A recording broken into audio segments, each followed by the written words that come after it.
இயேசு கிறிஸ்துவின் நாமத்தினாலே இந்த காலை வேளையில கூடி வந்திருக்கிற உங்கள் ஒவ்வொருவரையும் அன்போடு கூட நான் வாழ்த்துகிறேன். இந்த நாளிலும் இந்த காலை வேளையில அவருடைய கிருபையை, அவருடைய இரக்கத்தையும் அவருடைய அன்பையும் நாம் தியானிக்கும்படிக்கு நாம் கூடி வந்திருக்கிறோம். தாவீது சொல்றாரு, அதிகாலையிலே உமது கிருபையை கேட்க பண்ணும், உம்மை நம்பி இருக்கிறேன்.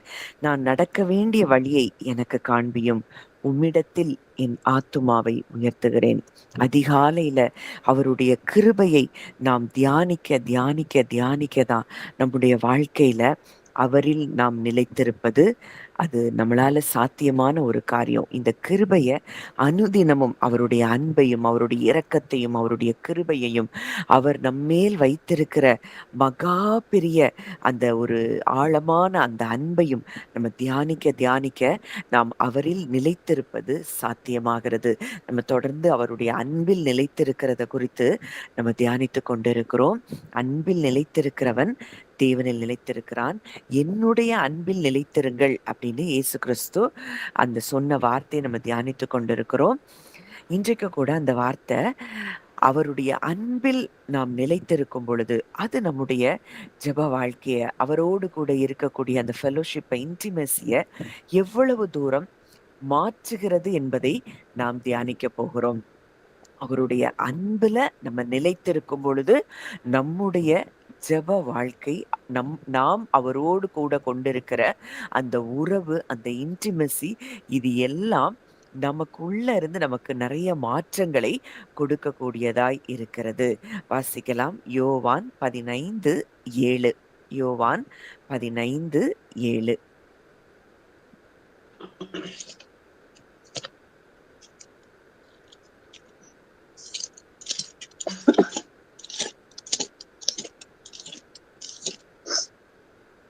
நீங்கள் என்னிலும் என் வார்த்தைகள் உங்களிலும் நிலைத்திருந்தால் நீங்கள் கேட்டுக்கொள்வது எதுவோ அது உங்களுக்கு செய்யப்படும். நீங்கள் என்னிலும் என் வார்த்தைகள் உங்களிலும் நிலைத்திருந்தால் நீங்கள் கேட்டுக்கொள்வது எதுவோ அது உங்களுக்கு செய்யப்படும். என்னுடைய அன்பில் நிலைத்திருங்கள் அப்படின்னு சொன்னவரு இந்த இடத்துல சொல்றாரு, என்னிலும் என் வார்த்தைகள் உங்களிலும் நிலைத்திருந்தால். அப்ப அவருடைய வார்த்தை நம்மில் நிலைத்திருக்கிறதற்கு முதலாவது நாம் அவருடைய அன்புல நிலைச்சிருந்தாதான் அவருடைய வார்த்தைகள் நமக்குள் நிலைத்திருக்கும். இந்த அன்பை நம்ம உணரல அப்படின்னா அவருடைய வார்த்தைகளை பல நேரங்களில சூழ்நிலைகள் நிமித்தமாய் நம்ம மறந்துருவோம். சூழ்நிலைகள் நிமித்தமாய் அவருடைய வார்த்தைகள்ல நம்ம நிலைத்து நிற்க முடியாது. அப்போ இதுக்கும் ரூட் என்ன அப்படின்னு பார்த்தோம் அப்படின்னா அவருடைய அன்பில் நிலைத்திருப்பது. அந்த அவருடைய அன்பிலே நாம் வேரூன்றி நிலை பெற்றவர்களாய் மாறும் பொழுது அவருடைய வார்த்தைகள் நம்மில் நிலைத்திருக்கும். அவருடைய வார்த்தைகள் நம்மில் நிலைத்திருக்கும் பொழுது நாம் கேட்டுக்கொள்வது எதுவோ அது நமக்கு செய்யப்படும். அப்போ இது பிரேயரை பத்தி ஒரு மிகுந்த ஒரு பவர்ஃபுல்லான ஒரு ப்ராமிஸா இதை நம்ம பார்க்கிறோம். இந்த வாக்குத்தத்தம் நிலைத்திருத்தல் அப்படிங்கிற ஒரு கண்டிஷன் தான் அதுக்கு இருக்கு. நிலைத்திருத்தல் அப்படிங்கிறப்போ நம்ம எதை கேட்கிறோம் என்கிற நம்முடைய எண்ணங்களையே மாற்ற ஆரம்பிக்கிறது.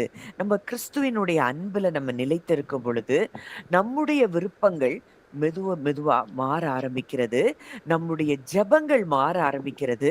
இப்ப நிறைய நேரம் நம்ம பார்த்தோம் அப்படின்னா இன்றைக்கு இதுல இந்த சத்தியங்களை நம்ம தொடர்ந்து தியானித்து கொண்டு கேட்டுக்கொண்டு இருக்கிற நம்ம ஒவ்வொருத்தரும் அது வேணும், இது வேணும், அது அப்படி, இது இப்படிங்கிற நம்முடைய எண்ணங்கள் மாறி, ஆண்டவரே நாங்க உங்க அன்புல நிலைச்சிருக்கிறோனோ, உங்க உங்க வார்த்தைகள் எங்களுக்குள்ள நிலைத்திருக்கணும்.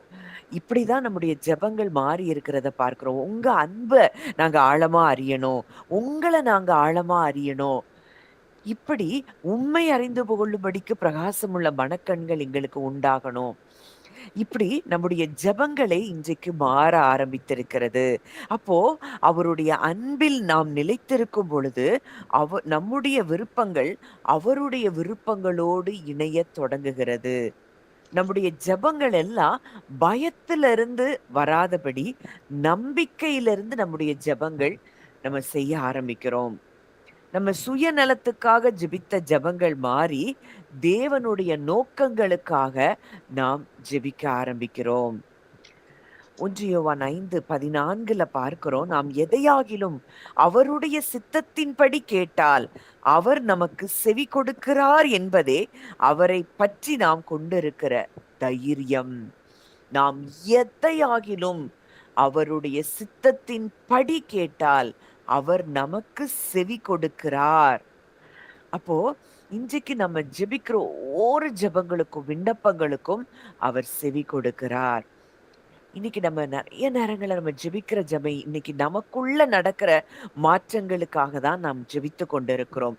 நிச்சயமாக அது அவருடைய சித்தத்தின்படி ஜெபிக்கிற ஜெபமா இருக்கிறபடியினால் அவர் நமக்கு செவி கொடுக்கிறார் என்பதை நாம் அறிந்து கொள்ள வேண்டும். அந்த ஜெபங்கள் ஒவ்வொன்றிற்கும் அவர் பதில் தருகிறார். அப்போ இந்த இந்த ஜெபங்களை நம்ம இன்றைக்கு அவருடைய அன்புல நம்ம நிலைத்திருக்கிறதன் விளைவாக இப்படிப்பட்ட ஜெபங்கள் தான் நமக்குள்ள இருந்து இன்றைக்கு வருகிறதை நாம் பார்க்கிறோம். இதுக்கு முன்னாடி வரைக்கும் எதெதுக்கெல்லாமோ ஜெபித்து புலம்பி அழுது கவலைப்பட்டு கொண்டிருந்த நாம் இன்றைக்கு இந்த சத்தியங்களை நம்ம அறிய அறிய அவருடைய அன்புல நம்ம நிலைச்சிருக்க அவருடைய கிருபையை நம்ம தியானிக்க தியானிக்க தியானிக்க இன்றைக்கு நம்முடைய ஜெபங்கள் மாறி இருக்கிறது. அந்த எபேசியர் 3 அங்க பவுல் ஜெபிக்கிறப்போ அங்க சொல்லுகிற ஒரு காரியம் அதுதான். அந்த ஜெபத்தை வாசிக்கலாம். எபேசியர் 3 இருக்கும் நினைக்கிறேன். நாம் பரலோகத்திலும் பூலோகத்திலும் உள்ள முழு குடும்பத்துக்கும் நாமக்காரனராகிய நம்முடைய கர்த்தராய் இருக்கிற இயேசு கிறிஸ்துவனுடைய பிதாவை நோக்கி முழங்கால் படியிட்டு நீங்கள் அவருடைய ஆவியின் உள்ளான மனுஷனில் வல்லமையாய் பலப்படவும் விசுவாசத்தினாலே கிறிஸ்து உங்கள் இருதயங்களில் வாசமாயிருக்கவும் நீங்கள் அன்பிலே வேரூன்றி நிலை பெற்றவர்களாகி சகல பரிசுத்தவான்களோடும் கூட கிறிஸ்துவனுடைய அன்பின் அகலமும் நீளமும் ஆழமும் உயரமும் இன்னதென்று உணர்ந்து அறிவு கெட்டாத அந்த அன்பை அறிந்து கொள்ள வல்லவர்களாகவும் தேவனுடைய சகல பரிபூர்ணத்தினாலும் நிறையப்படவும் அவர் தமது மகிமையுடைய ஐஸ்வர்யத்தின்படியே உங்களுக்கு அனுக்கிரகம் பண்ண வேண்டும் என்று நாம் வேண்டிக் கொள்கிறதற்கும் நினைக்கிறதற்கும் மிகவும் அதிகமாய் நமக்குள்ளே கிரியை செய்கிற வல்லமையின்படியே நமக்கு செய்ய வல்லவராகிய அவருக்கு. பவுல் அழகா ஒரு ஜெபம். இந்த ஜெபம் நமக்குள்ள நடக்கிற மாற்றங்களுக்காக அவர் ஜெபிக்கிறார். அவர் எப்படி ஜெபிக்கிறார்? இயேசு கிறிஸ்துவனுடைய பிதாவை நோக்கி முழங்கால் படியிட்டு நீங்கள் அவருடைய ஆவியினாலே உள்ளான மனுஷனில் வல்லமையாய் பலப்படவும். அப்போ பரிசுத்த ஆவியானவருடைய வல்லமையினாலே உள்ளான மனுஷனில் நாம் வல்லமையாய் பலப்படவும் விசுவாசத்தினாலே கிறிஸ்து நம்முடைய இருதயங்களில் வாசமா இருக்கவும். இன்றைக்கு கிறிஸ்து நமக்குள்ளதான் இருக்கிறாரு.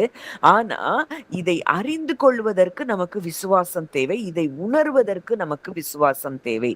நீங்கள் அன்பிலே வேரூன்றி நிலை பெற்றவர்களாகி, அப்போ rooted and grounded in love, அன்புல நம்ம வேரூன்றணுமா? இந்த அன்புல நம்ம எப்போ வேரூன்ற முடியும்? அவருடைய அன்பை நம்ம தியானிக்க தியானிக்க தியானிக்க இந்த அன்புல நம்ம வேரூன்றி நிற்க முடியும். சகல பரிசுத்தவான்களோடும் கூட கிறிஸ்துவினுடைய அன்பின் அகலமும் நீளமும் ஆழமும் உயரமும் இன்னதென்று உணர்ந்து அறிவுக்கு எட்டாத அந்த அன்பை அறிந்து கொள்ள வல்லவர்களாகவும் தேவனுடைய சகல பரிபூரணத்தாலும் நிறையப்படவும் அவர் தமது மகிமையின் ஐஸ்வர்யத்தின்படியே உங்களுக்கு அனுகிரகம் பண்ண வேண்டும் என்று வேண்டிக் கொள்ளுகிறேன். அங்க பவுல் அந்த எபேசு சபையில இருக்கிற மக்களுக்காக அங்க செபிக்கிற காரியம், அவர்கள் கிறிஸ்துவினுடைய அன்பின் நீளம் அகலம் ஆழம் உயரம் இன்னதென்று உணர்ந்து உணரணும். அவருடைய அன்பை உணர்கிறவன் தான் அவருடைய அன்பிலே வேரூன்றி நிற்க முடியும். அவருடைய அன்பில் நிலை நிற்க முடியும், நிலைத்து நிற்க முடியும்.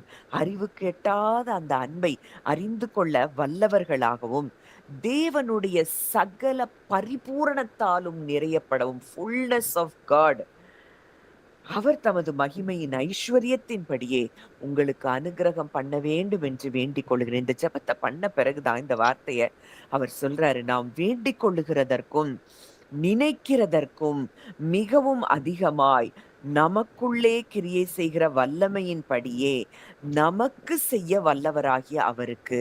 அப்போ நான் ஒரு ஒரு ஒரு காரியத்தை ஜெபித்திருக்கிறேன். நீங்க உள்ளான மனுஷன்ல வல்லமையா பலப்படணும்.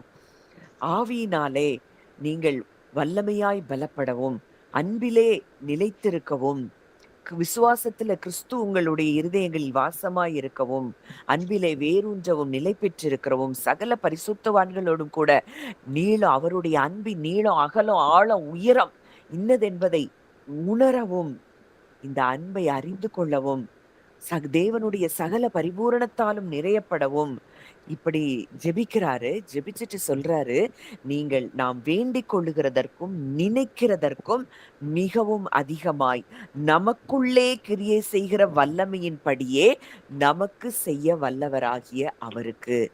அப்போ இத ஜெபிக்கும் பொழுது நமக்குள்ள ஒரு கிரியை தேவன் நடப்பிக்கிறார். நம்ம நினைச்சதுக்கும் வேண்டிக் கொண்டதுக்கும் மிகவும் அதிகமாய் நமக்குள்ளே இந்த வல்லமை கிரியை செய்கிறது. எப்படி கிரியை செய்து அது நமக்குள்ள என்ன செய்கிறது? உள்ளான மனுஷன்ல நம்ம வல்லமையாய் பலப்படும்படிக்கு இந்த ஜெபம் தேவனோடு கூட நம்மை இணைக்கிறதா இருக்கிறது. அவருடைய அன்பை ஆழமாய் உணர்ந்து கொள்ள இந்த ஜெபம் தேவனோடு நம்ம இணைக்கிறதை நம்ம பார்க்கிறோம். அப்போ ஒவ்வொரு ஜெபமும் எப்போ அன்பில நிலைத்திருக்கும் பொழுது நம்முடைய ஜெபங்கள் அவருடைய சித்தத்திற்கு ஏற்ப மாறுகிறதை நம்ம பார்க்கிறோம்.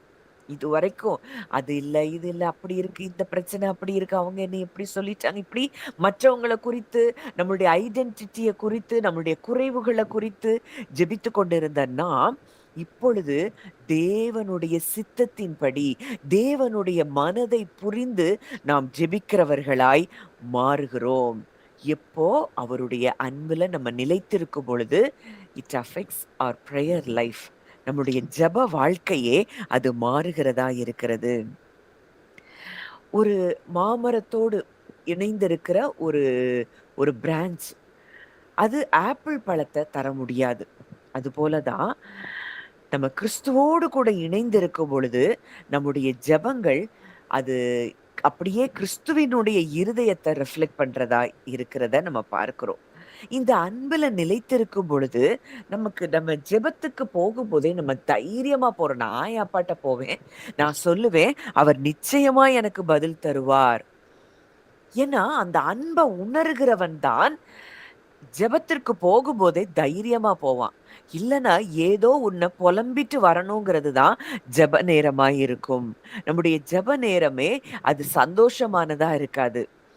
ஆனா தேவனுடைய அன்பில் நிலைத்திருக்கிறவன், நான் என் தகப்பனிடத்திற்கு போவேன், அவர்கிட்ட சொல்லுவேன், அவர் என்னுடைய காரியங்களை பார்த்து கொள்ளுவார் அப்படிங்கிற ஒரு நம்பிக்கையும் தைரியமும் நமக்கு அன்பில் நிலைத்திரு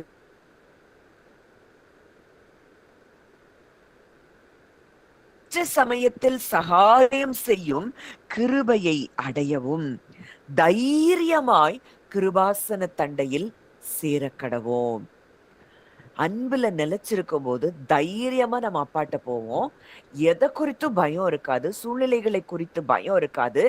ஏன்னா என் அப்பா என் ஜெபத்தை கேட்கிறார் என்கிற ஒரு தைரியம் நமக்குள்ளே இருக்கும். அதனாலதான் வசனம் சொல்லுது, நீதிமான்கள் செய்யும் ஊக்கமான வேண்டுதல் மிகவும் பலனுள்ளதா இருக்கிறது.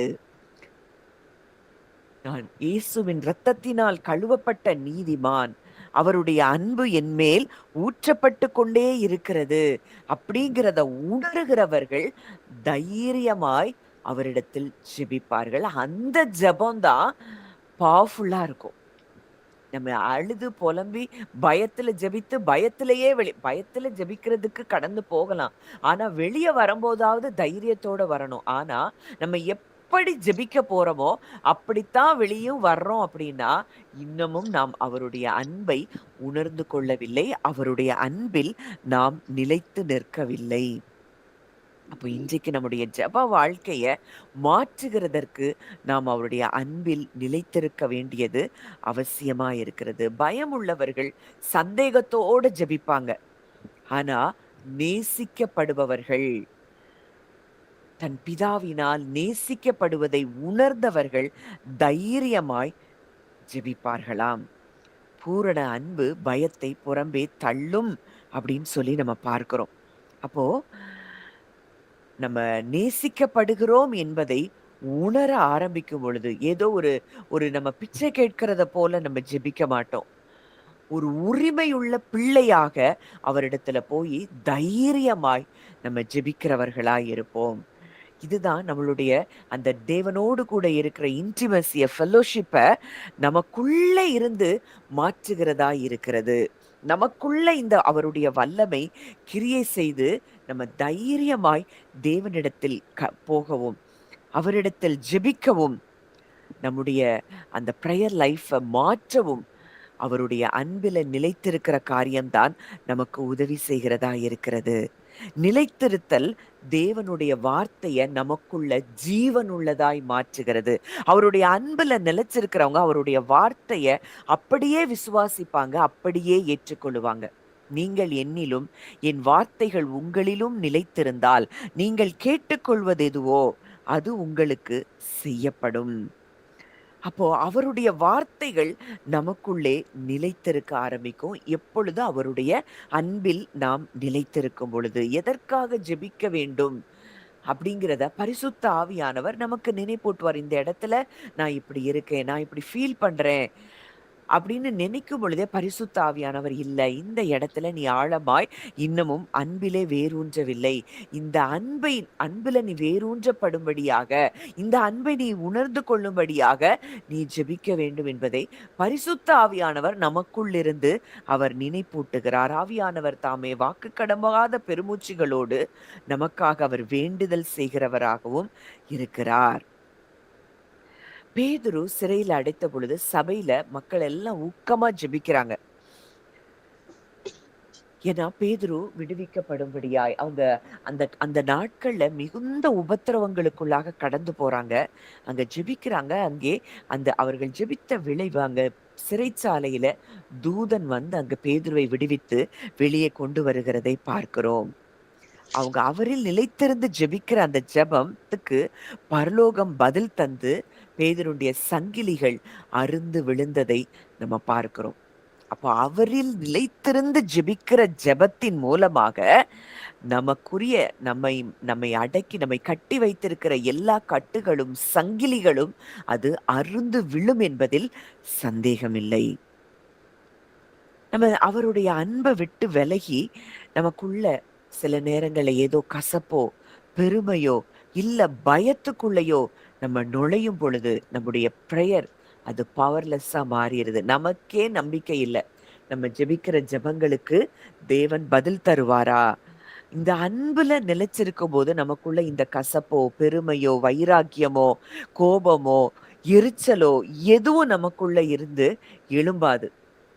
ஆனா இந்த அன்பை விட்டு அவருடைய அன்புல நிலைத்திராத வாழ்க்கையில நம்ம என்னைக்காவது கடந்து போகிறோம் அப்படின்னா அது நமக்குள்ள கசப்பையும் பெருமையையும் கொண்டு வரும், வைராகியத்தை கொண்டு வரும், கோபத்தை, மூர்க்கத்தை, தூஷணத்தை கொண்டு வரும்.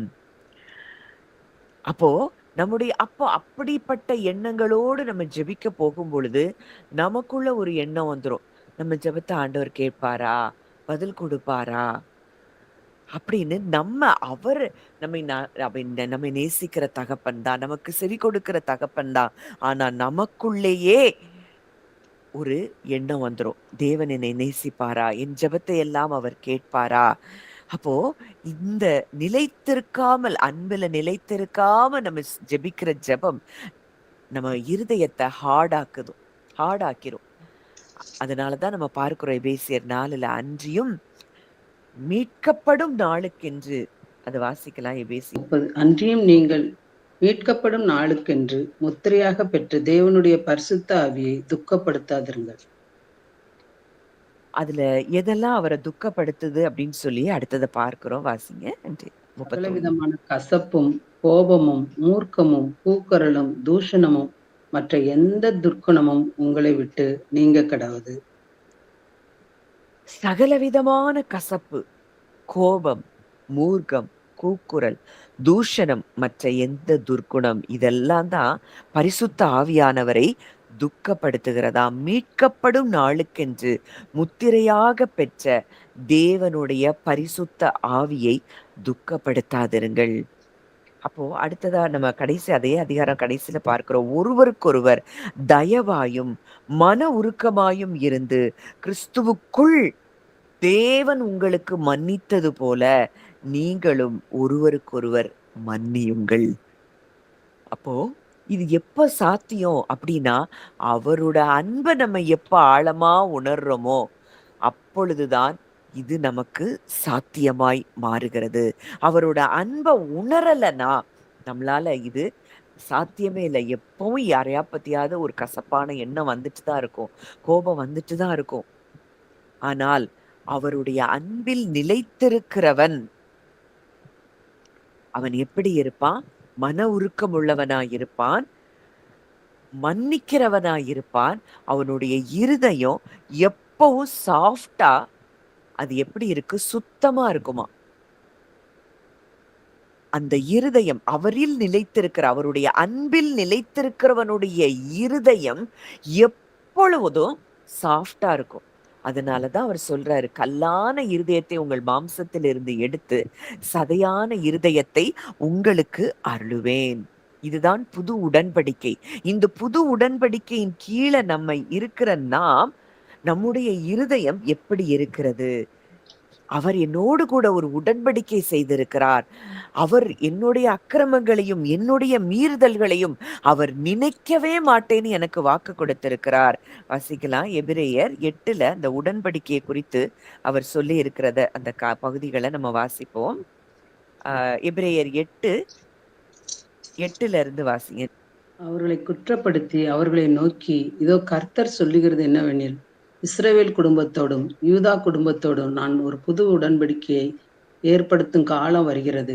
அவர்களுடைய பிதாக்களை எகிப்து தேசத்திலிருந்து கொண்டு வரும்படிக்கு நான் அவர்களுடைய கையை பிடித்த நாளிலே அவர்களோடு பண்ணிட உடன்படிக்கையைப் போல இது இருப்பதில்லை. அந்த உடன்படிக்கையிலே அவர்கள் நிலை நிற்கவில்லையே, நானும் அவர்களை புறக்கணித்தேன் என்று கர்த்தர் சொல்லுகிறார்.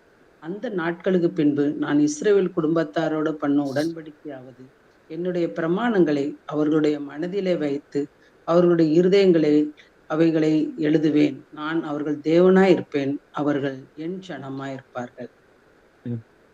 அடுத்தது. அப்பொழுது சிறியவன் முதற்கொண்டு பெரியவன் வரைக்கும் எல்லோரும் என்னை அறிவார்கள். ஆகையால் கர்த்தரை அறிந்து கொள் என்று ஒருவன் தன் அயலானுக்கும் ஒருவன் தன் சகோதரருக்கும் போதிக்க வேண்டுவதில்லை. 12. ஏனெனில் நான் அவர்கள் அநியாயங்களை கிருபையாய் மன்னித்து அவர்கள் பாவங்களையும் அக்கிரமங்களையும் இனி நினையாமல் இருப்பேன் என்று கர்த்தர் சொல்லுகிறார். இதுதான் புது உடன்படிக்கை. இந்த புது உடன்படிக்கையில, இந்த உடன்படிக்கை அப்படின்னாலே, உடன்படிக்கை குறித்து முந்தி நம்ம அந்த ஒரு பெரிய ஒரு ஃபுல் சீரீஸே நம்ம பேசியிருக்கிறோம். நம்ம சேனல்ல அது இருக்கு. அதை நீங்க கேட்டீங்கன்னா உடன்படிக்கையில இருக்கக்கூடிய பவரை நம்ம அறிய முடியும். அவர் அந்த உடன்படிக்கை அவர் செய்துட்டார்னா அந்த உடன்படிக்கைக்கு அவர் உண்மையுள்ளவராய் இருக்கிறார். அவர் உடன்படிக்கைய மீறவே மாட்டார். நம்ம மனுஷன் இன்னைக்கு ஏதோ உடன்படிக்கை பண்றாவா, ஒரு ப்ராமிஸ் கொடுக்கறானா அவன் மீறிடுவான். ஆனா தேவனால் அவருடைய உடன்படிக்கையை மீறவே முடியாது. இன்றைக்கு அவர் நம்மோடு கூட ஒரு உடன்படிக்கையை செய்திருக்கிறார். அந்த உடன்படிக்கை என்ன அப்படின்னா, நம்முடைய அநியாயங்களை அவர் கிருபையாய் மன்னித்து நம்முடைய பாவங்களையும் அக்கிரமங்களையும் இனி நினையாமல் இருப்பேன். இதுதான் அவருடைய உடன்படிக்கை. இது அவர் அன்பு நிமித்தம், நம்மேல் வைத்த அன்பு நிமித்தம் அவர் செய்த உடன்படிக்கை. இந்த உடன்படிக்கையை, இந்த அன்பை நான் என்ன செஞ்சாலும் எனக்காக ஒருவர் ரத்த சிந்தி என்னை மீட்டெடுத்து என்னை பாவமர கழுவி இருக்கிறார் அப்படிங்கிறத, அந்த அன்பை உணர்கிறவன் அவர்கள் எப்படி இருப்பாங்களா? சிறியவன் முதற்கொண்டு பெரியவன் வரைக்கும் எல்லோரும் என்னை அறிவார்கள்.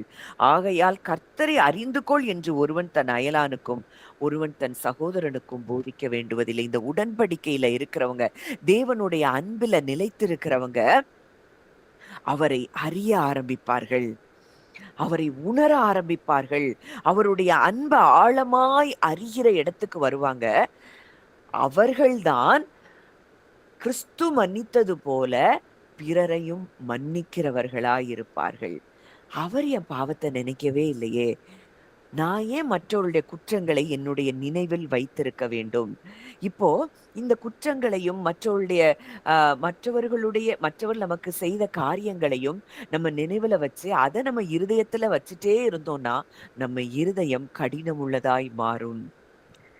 எப்போ நம்ம இருதயம் மற்றவர்களை மன்னிக்க பரிபூரணமாய் நம்ம மற்றவர்களை மன்னிக்கிறோமோ அப்ப நம்முடைய இருதயம் எப்படி மாறுதா? சாஃப்டா மாறுது. எப்பொழுதும் அவரோடு கூட இணைந்திருக்கிற ஒரு இணைப்பிலே நாம் வாழ ஆரம்பிக்கிறோம். நம்ம கிறிஸ்துவுக்குள்ள நம்ம நீதிமான்கள் ஆக்கப்பட்டிருக்கிறோம். நான் இன்றைக்கு கிறிஸ்து எனக்குள்ள இருக்கிறபடியினால் கிறிஸ்துவினுடைய சுபாவம் தான் என்னிலிருந்து வெளிப்படுகிறது அப்படிங்கிறத நம்ம இருதயத்துக்கு நம்ம அடிக்கடி சொல்ல சொல்ல சொல்ல நம்முடைய இருதயம் அது மென்மையுள்ளதாகவே எப்பொழுதும் இருக்கிறதை நாம் பார்க்க முடியும். ஒரு கசப்பான எண்ணத்தை உங்களுக்கு வரும் பொழுதே நீங்க சொல்லணும், இல்ல கிறிஸ்து எனக்குள்ள இருக்கிறபடியினால அவர் மன்னித்தது போல நானும் எல்லோரையும் மன்னித்திருக்கிறேன், எனக்குள்ள கசப்பு கிடையாது. இப்படி நீங்க அந்த அந்த இருதயத்தை நீங்க சாஃப்டா வைக்க வைக்க வைக்க நம்முடைய எப்பொழுதும் நம்ம அவர் கூட இருக்கிற அந்த இன்டிமசில ஃபெலோஷிப்ல நம்ம வளர ஆரம்பிப்போம். ஏதோ ஒரு ஜெப நேரத்துல மாத்திரம் அல்ல, நம்ம என்ன வேலை செஞ்சாலும் நம்ம இருதயம் இப்படிப்பட்ட இடத்தில் இருக்கும் பொழுது அவரோடு கூட உறவாடி கொண்டே இருக்கிறதை நாம் அறிய முடியும். நீங்கள் மிகுந்த கனிகளை கொடுப்பதினால் என் பிதா மகிமைப்படுவார். அவரோட நம்ம வச்சிருக்கிற ஐக்கியம் அது ஒரே ஒரே லெவல்ல ஒரே சீரா இருக்கும்போது நம் ஜெபத்துக்கு ஒரு மிகப்பெரிய பவர் கிடைக்குது. அதனால நம்ம கனிகள் நிறைந்தவர்களாய் மாறுகிறோம். நம்ம இருதயம் சாஃப்டா இருக்கு. நம்ம கனிகள் மிகுந்தவர்களாய் மாறுகிறோம். நம்ம கனி கொடுக்கும் பொழுதுதான் நம் பிதா நம் மூலமாய் மகிமைப்படுகிறாராம். இஸ்ரவேலே, நான் உன்னில் மகிமைப்படுவேன் அவர் சொல்லியிருக்கிறாருன்னா, இன்றைக்கு நம்ம எப்போ கனிகளை கொடுக்கிறோமோ அப்பொழுதுதான் நம் பிதா நம் மூலமாய் மகிமைப்படுவார். எலியா மழைக்காக ஜெபிக்கிறாரு. அவர் தேவனுடைய வார்த்தையின்படி ஜெபிக்கிறாரு. அங்கே வானம் திறக்கிறத நம்ம பார்க்கிறோம். தேவனோடு கூட அவர் இருக்கிற அந்த இன்டிமசில அவர் அவர் கொண்டிருந்த அந்த உறவு தான் அவருக்கு அந்த நேரத்துல ஜெபிப்பதற்கு தைரியத்தை கொடுத்தது. நிலைத்திருக்கிறது அப்படின்னா ஏதோ வார்த்தைகளை கன்ஃபஸ் பண்ணிட்டே இருக்கிறது இல்ல, பல வார்த்தைகளை திரும்ப திரும்ப சொல்றது இல்ல. அது அவருடைய அன்பில் தங்கி இருக்கிற ஒரு காரியம். நம்ம பிலிப்பியர்ல பார்க்கிறோம், நீங்கள் ஒன்றுக்கும் கவலைப்படாமல் உங்கள் விண்ணப்பங்களை ஸ்தோத்திரத்தோடு கூடிய ஜெபத்தினாலே தேவனுக்கு தெரியப்படுத்துங்கள். அப்பொழுது தேவ சமாதானம் உங்கள் இருதயங்களையும் உங்கள் சிந்தைகளையும் கிறிஸ்து இயேசுக்குள்ளாக காத்துக்கொள்ளும். நம்ம அவரில் நிலைத்திருக்கும் பொழுது நம்முடைய ஜெபம் அது ஸ்தோத்திர ஜெபமா மாறுறது. நமக்கு கிடைக்கிறதுக்கு முன்னாடியே நமக்கு நல்லா தெரியும், நான் ஜெபிக்கிறேன், என் அப்பா எனக்கு பதில் கொடுத்துட்டாரு. இப்படி நம்முடைய எண்ணங்கள் மாற ஆரம்பிக்கும்.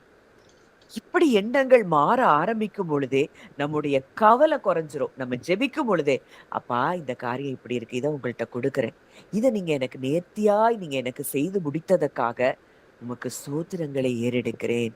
நான் சொன்ன உடனேயே பரலோகம் எனக்காக செயல்படுகிறதை நான் உணர்ந்திருக்கிறேன். தானியேலுக்கு சொல்றான் அந்த தூதன், நீ மிகவும் பிரியமானவன், நீ வேண்டிக் கொள்ள தொடங்கின போதே கட்டளை வெளிப்பட்டது. தானியேலுக்கு அந்த ஸ்லாக்கியம் கிடைச்சதுன்னா இன்றைக்கு பிள்ளைகளாகிய நமக்கு எவ்வளவு பெரிய ஸ்லாக்கியத்தை அவர் நமக்கு கொடுத்திருக்கிறார். ஒவ்வொரு ஜெபத்திற்கும் அவர் நமக்கு செவி கொடுத்து கொண்டே இருக்கிறார்ங்கிறத நம்ம உணரும் பொழுது தேவ சமாதானம் நம் இருதயங்களையும் சிந்தைகளையும் அது காத்துக்கொள்ளும். நமக்குள்ள இருக்கக்கூடிய கவலை குறையும், நமக்குள்ள இருக்கக்கூடிய சமாதானம் பெருகும். நம்ம விசுவாசத்திலே பலப்படுகிறவர்களாய் மாறுகிறோம். அவரை அறிகிற அறிவு, அவருடைய அன்பை உணர்கிற அறிவை பெற்ற மனிதன், அவருடைய அன்பை உணர்ந்து கொண்ட மனிதன் உடைய வாழ்க்கையில தான் கிருபையும் சமாதானமும் பெருகுகிறது. இன்னைக்கு உங்க இருதயத்துல எந்த ஏரியாஸ்ல தான் நீங்க பயப்படுறீங்க, இது எப்படி நடக்கும், அது எப்படி நடக்கும் அப்படின்னு பயந்து கொண்டு இருக்கிறீங்கன்னா, இன்றைக்கு பவுல் ஜெபித்த ஜெபத்தை நாம் செய்ய வேண்டுவது அவசியம். ஆண்டவரே, உங்க அன்பின் நீளம், அகலம், ஆழம், உயரம் இன்னதென்பதை நாங்கள் உணர்ந்து கொள்ள வேண்டும். ஒரு செல்லுல நம்ம பேசுறதுக்கு நமக்கு எப்பவுமே அந்த நெட்வொர்க் கனெக்ஷன் இருக்கணும். வைஃபைல நம்ம பேசுறோம் அப்படின்னா நமக்கு அந்த நெட்வொர்க் கனெக்ஷன் ஸ்டேபிளா இருந்தாதான் நம்ம பேச முடியும். அது போல நிலைத்திருப்பது அப்படிங்கிறது அந்த நெட்வொர்க்ல கனெக்ட் ஆயிருக்கிறதை போலதான் இணைந்திருப்பது, நிலைத்திருப்பது. அந்த அந்த இணைப்பு, அந்த நெட்வொர்க் கனெக்ஷன் ஸ்ட்ராங்கா இருக்கும்போது நம்ம ஒருவருக்கு ஒருவர் பேசுகிற பேச்சு அது தெளிவா கேட்கும். நிறைய நேரங்கள்ல இந்த நெட்வொர்க் கனெக்ஷன் சரியா இல்லைன்னா நம்ம ஒருவருக்கு ஒருவர் பேசுறது சில நேரங்கள்ல ரோபோ வாய்ஸ் மாதிரி கேட்கும்.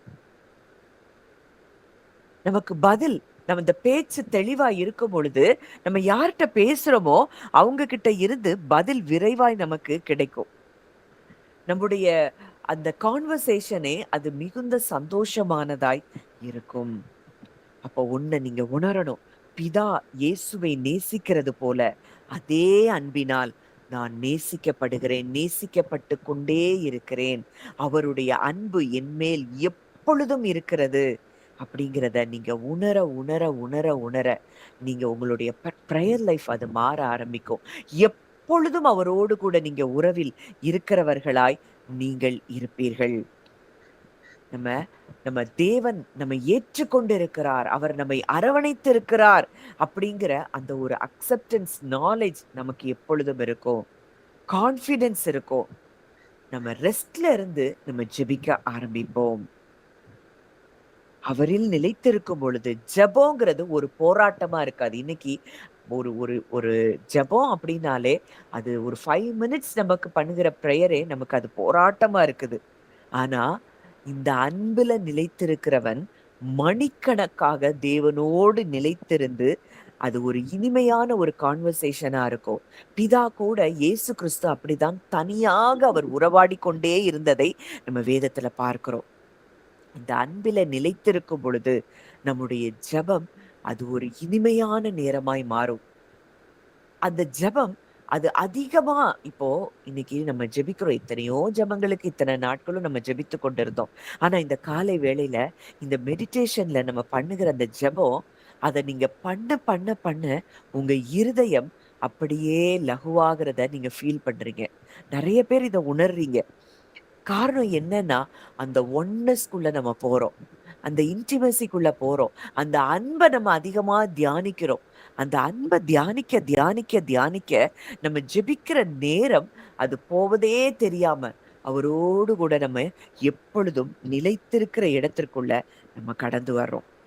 இதுக்கு உதாரணமா சில தேவ மனிதர்கள், ஏற்கனவே வாழ்ந்த தேவ மனிதர்களுடைய வாழ்க்கைய நம்ம பார்க்கும் பொழுது, உங்களுக்கு இன்னும் இது ஆழமா புரியும். ஜார்ஜ் முல்லர பத்தி எல்லாருமே நம்ம அறிந்திருக்கிறோம். அவர் ஆயிரக்கணக்கான ஒரு ஒரு பிள்ளைங்க இருக்கக்கூடிய ஒரு ஆர்ஃபனேஜ அவர் நடத்தி வந்த ஒரு தேவ மனிதர். ஒரு நாளு கூட அவர் உதவிக்குன்னு யாரிடத்திலயும் போய் நின்றதே இல்லையாம். அவருடைய ஒரே வெப்பன் அவரில் நிலைத்திருந்தல் மட்டுமே. ஒரு முறை காலையில அந்த பிள்ளைங்க, அந்த ஆர்ஃபனேஜ்ல இருக்கிற பிள்ளைங்களுக்கு கொடுக்கறதுக்கு உணவு இல்ல. ஆனா அந்த முல்லருக்கு ஒரு பதற்றமும் இல்லையாம். அவர் தேவனோடு நெருக்கமா இருந்தபடியினால என் பிள்ளைகளை அவர் கைவிட மாட்டார் அப்படிங்கிறத அவர் ஆழமாய் நம்பினாராம். காலியான தட்டுகளுக்கு முன்னாடி அந்த பிள்ளைங்களை உட்கார வைத்து உணவுக்காக நன்றி சொல்ல ஆரம்பித்தாராம். கொஞ்ச நேரத்திலேயே அங்க ஒரு பேக்கர், அங்க அந்த ரொட்டி தயாரிக்கிறவர் அவருடைய வாசல் கதவை அவர் தட்டுறாராம்.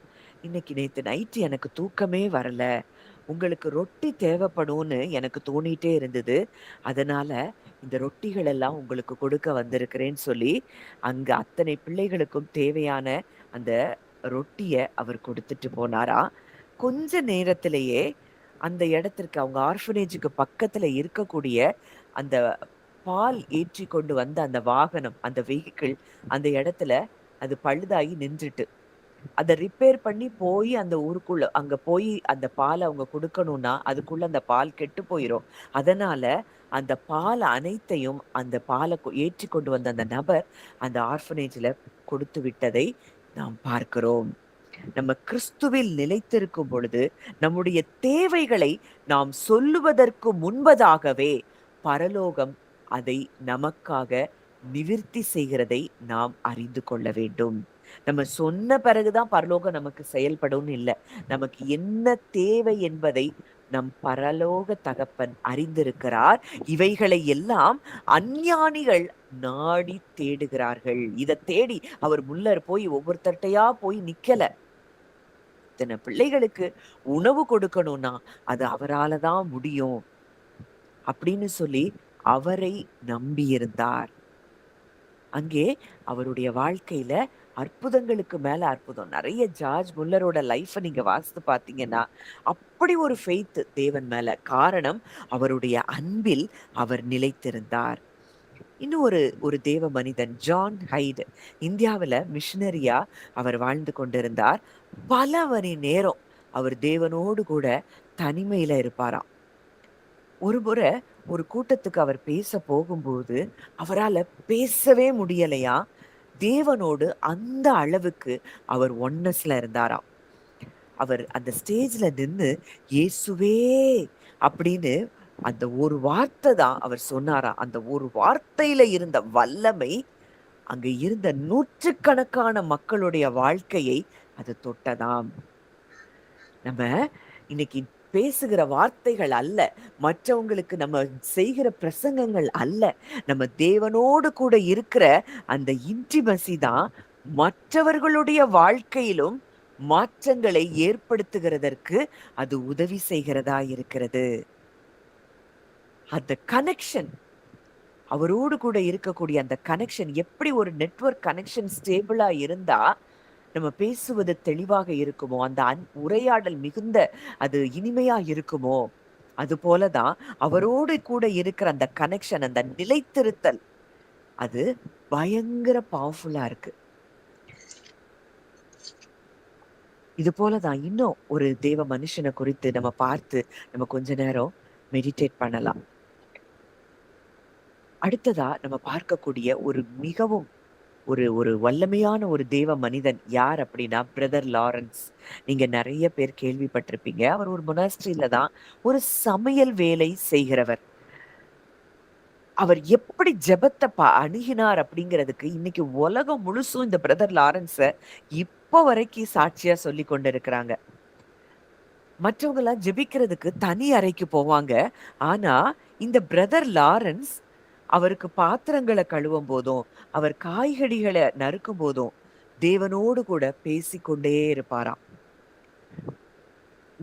அவர் சொல்றாரு, நான் சமையல் செய்யும் போது ஒரு சின்ன ஆம்லேட்டை இப்படி திருப்பும் போது கூட அது கூட தேவனுடைய அன்பிற்காகவே நான் செய்கிறேன்.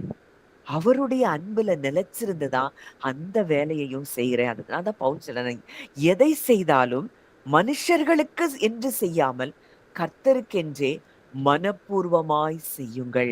இந்த கர்த்தருக்கென்று நம்முடைய எல்லா வேலைகளையும் நாம் மனப்பூர்வமாய் செய்யும் பொழுது நம்முடைய இருதயம் அது எப்படி இருக்கும்? மென்மையான இருதயமாய் இருக்கும்.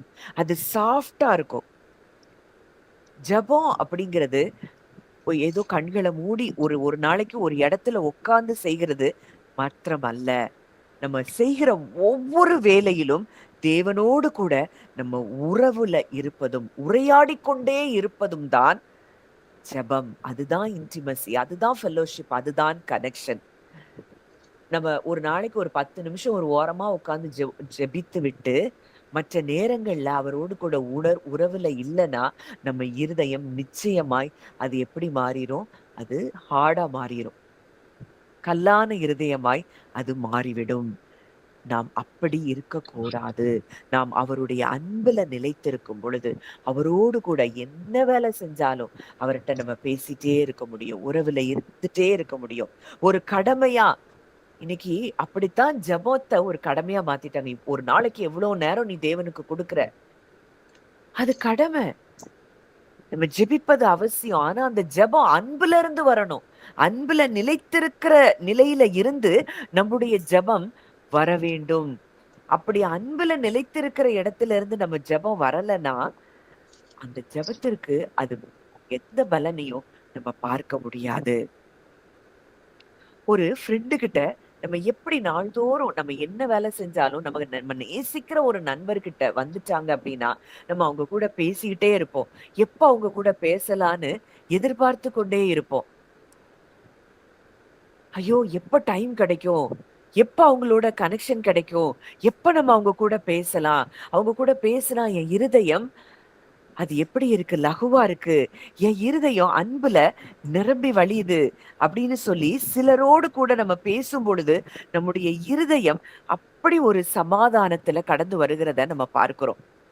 அப்போ சமாதானத்தின் தேவனோடு கூட நம்ம உறவுல இருக்கும் பொழுது, நம்முடைய இருதயம் எவ்வளவு சமாதானத்தில் இருக்கும்.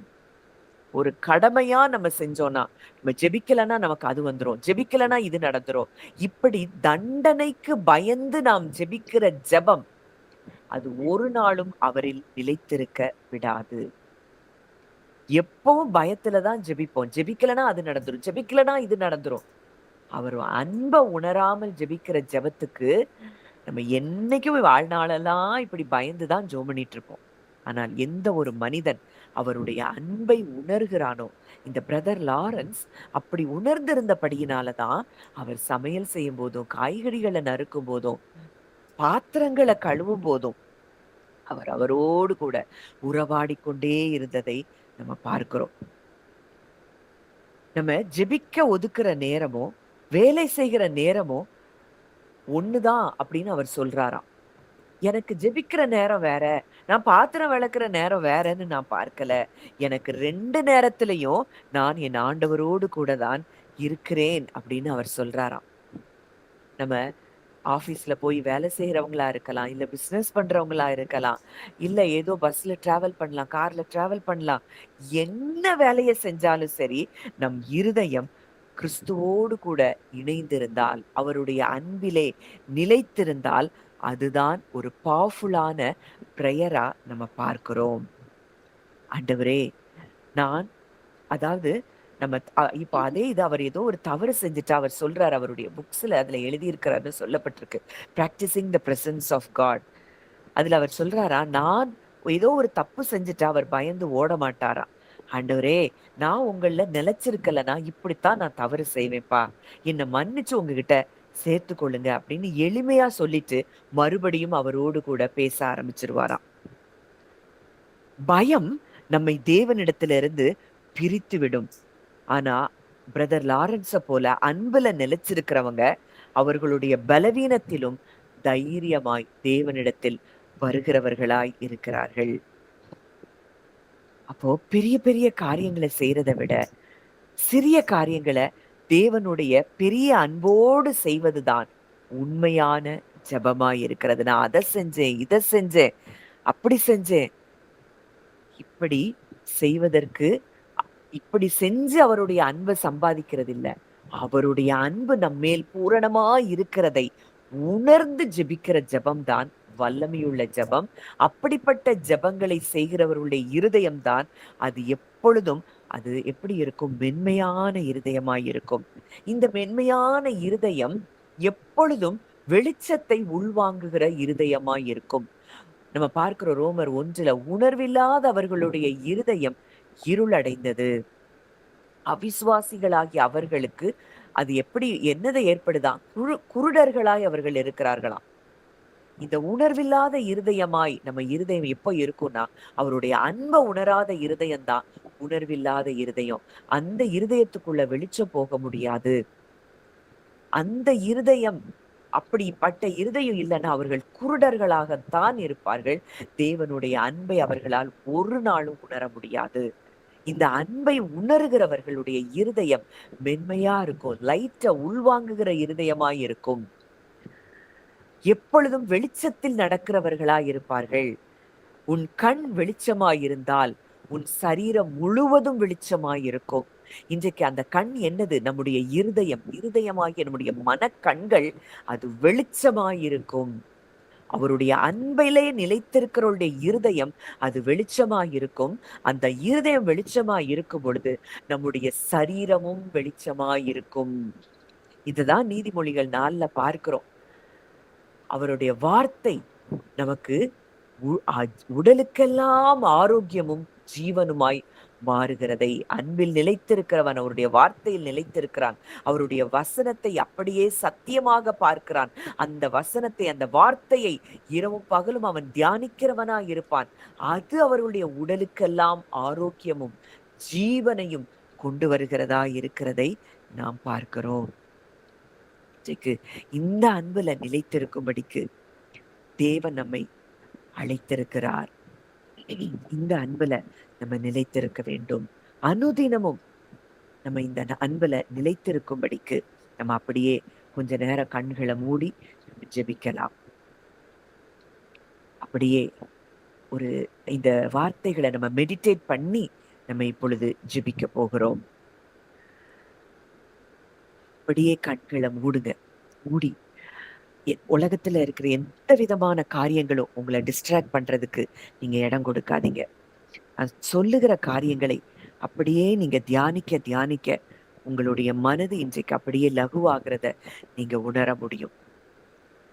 நீங்க ஒரு திராட்சை கொடியாக உங்களை பாருங்க. நீங்க இயேசுவோடு கூட இணைந்து இருக்கிறதை நீங்க அப்படியே பாருங்க. அவர் செடியாய் இருக்கிறார், நீங்கள் கொடியாய் இருக்கிறீர்கள்.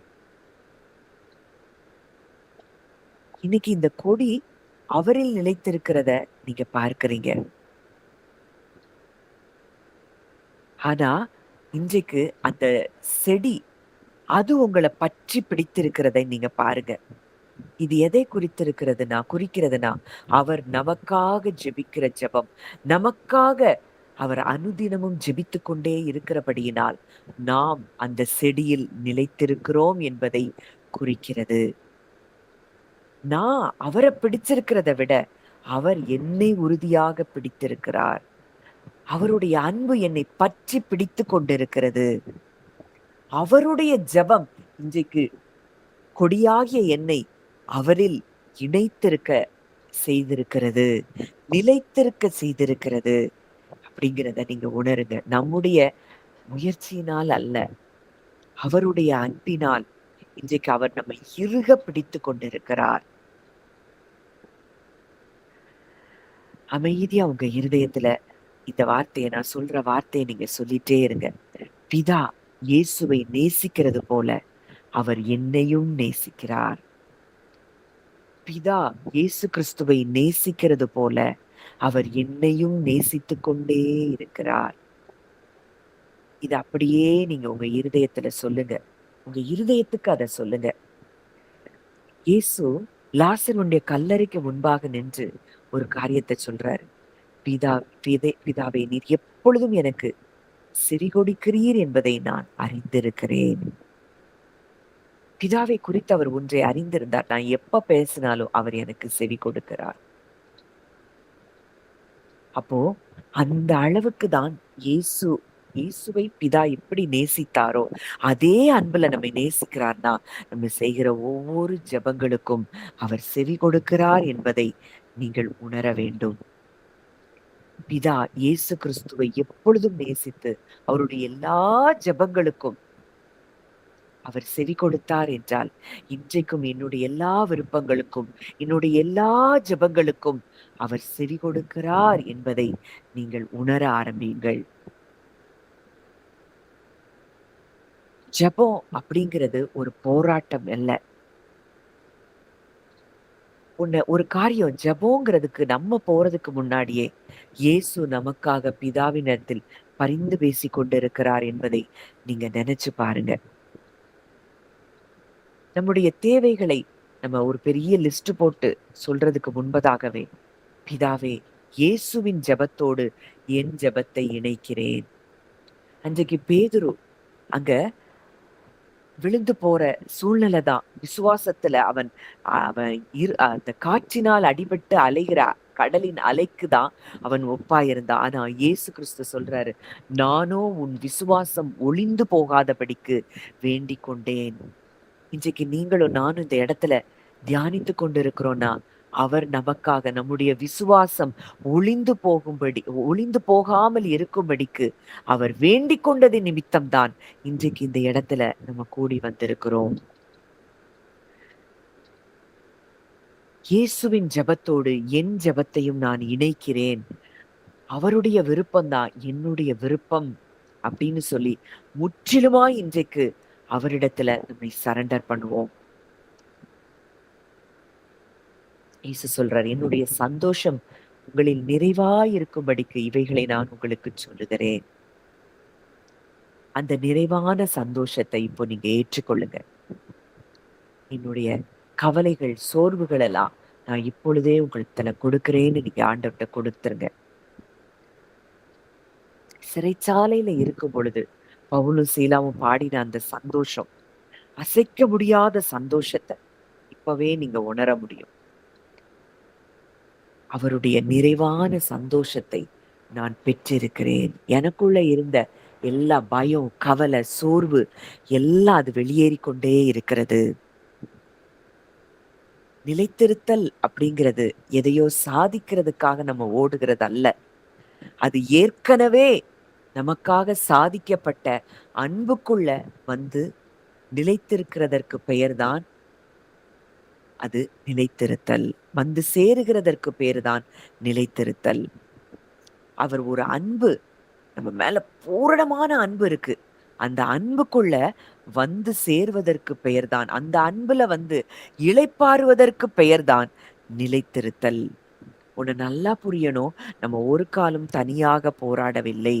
நமக்காக பரிந்து பேசிக்கொண்டே இருக்கிற ஒரு இரட்சகர் நமக்கு இருக்கிறார். இன்றைக்கும் அந்த வார்த்தையை நம்ம ஏற்கனவே தியானித்தோம். நமக்காக எப்படியெல்லாம் அவர் பரிந்து பேசுகிறார், எதற்கெல்லாம் அவர் பரிந்து பேசுகிறார். ஒருவேளை நீங்க அந்த செய்தியை நீங்க மறுபடியும் கேட்கும்படிக்கு ஆவியானவர் உங்களோடு கூட இடைப்பட்டு கொண்டிருக்கிறார். அவர் நமக்காக பரிந்து பேசிக்கொண்டே இருக்கிறபடியினால் இந்த அன்புல நம்ம நிலைத்திருக்க நிலைத்திருக்க நிலைத்திருக்க நம்ம நம்ம தேவைகளுக்காக நம்ம அவர்கிட்ட போகவே மாட்டோம். தேவைகள் எல்லாம் அது தானாய் சந்திக்கப்படுகிறதை நீங்கள் பார்க்க முடியும். இப்படிப்பட்ட ஒரு அன்புக்குள்ள இன்றைக்கு நம்மை அவர் கொண்டு வந்திருக்கிறார். இந்த அன்பை உணரும்படிக்கு நம்ம அனுதினமும் நீங்க ஜெபிங்க. அப்பா, நல்ல தகப்பனே, நன்றியோடு உம்மை துதிக்கிறோம், ஸ்தோத்தரிக்கிறோம் அப்பா. ஆண்டவரே, இந்த நாளிலும் உம்முடைய வார்த்தையை நாங்கள் ஆழமாய் தியானிக்க எங்களுக்கு உதவி செய்தீர். ஆண்டவரே, எத்தனையோ பரிசுத்தவான்களுடைய வாழ்க்கையை இன்றைக்கு நாங்க பார்த்தோம். ஆண்டவரே, ஒரு பாத்திரம் கழுவும் போதும், காய்கறிகளை நறுக்கும் பொழுதும், வேலை செய்யும் பொழுதும் ஒரு மனிதன் எப்பொழுதும் தேவ பிரசன்னத்துல இருக்க முடியும் என்றால், இன்றைக்கு எங்களுக்கு எத்தனையோ நேரம் ஒரு ஃப்ரீ டைமை தான் கொடுத்திருக்கிறீங்கப்பா. நாங்களும் இந்த அன்பிலே நிலைத்திருந்து உமோடு கூட எப்பொழுதும் உறவாடக்கூடிய ஒரு கிருபை எங்க ஒவ்வொருவருக்கும் நீர் தரும்படி நாங்கள் ஜெபிக்கிறோம் அப்பா.